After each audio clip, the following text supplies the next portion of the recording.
আজকে যে দেশে মব কালচারের সৃষ্টি করছেন তা হচ্ছে ফ্যাসিস্ট পলাতক হাসিনার মব সন্ত্রাসের ধারাবাহিকতা।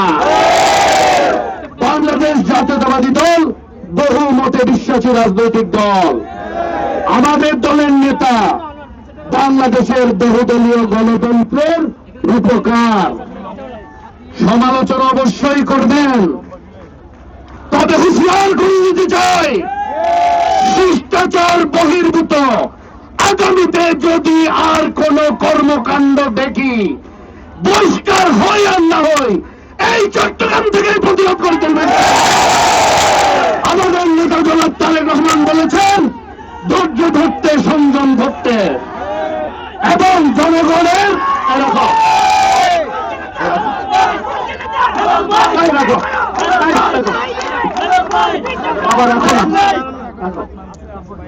আমরা অত্যন্ত ধৈর্য এবং সংযমের সাথে পরিস্থিতি পর্যবেক্ষণ করছি।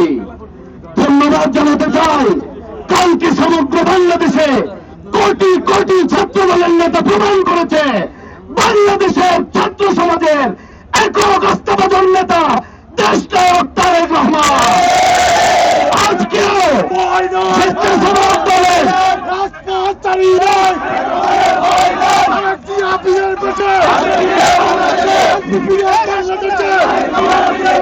টানা সপ্তমবারের মতো বেস্ট টিস্যু পেপার ব্র্যান্ড হিসেবে স্বীকৃতি পেয়েছে বসুন্ধরা টিস্যু।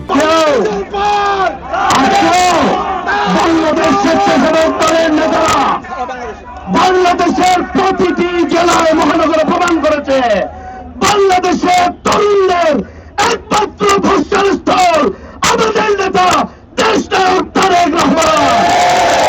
সূর্যের আলো কারো কারো পছন্দ অথবা চোখে অ্যালার্জি হয়, সানগ্লাস পরেন, না হলে চোখ হাত দিয়ে ডেকে রাখেন। কারো ক্ষমতা নাই সূর্যের আলোকে রুখে দেওয়ার।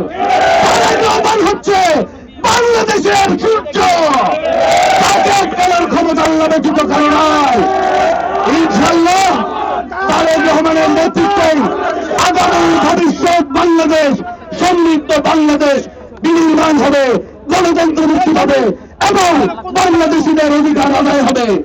আমরা সবাই একসাথে বলি, বাংলাদেশে কোন নেতা আছে?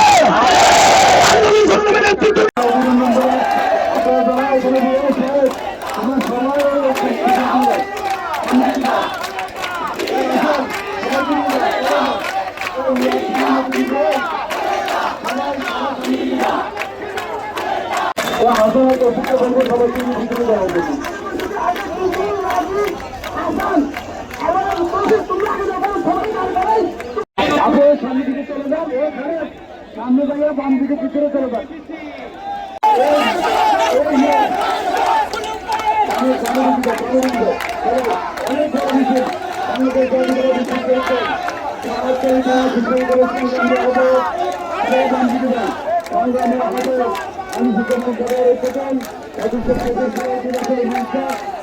আমি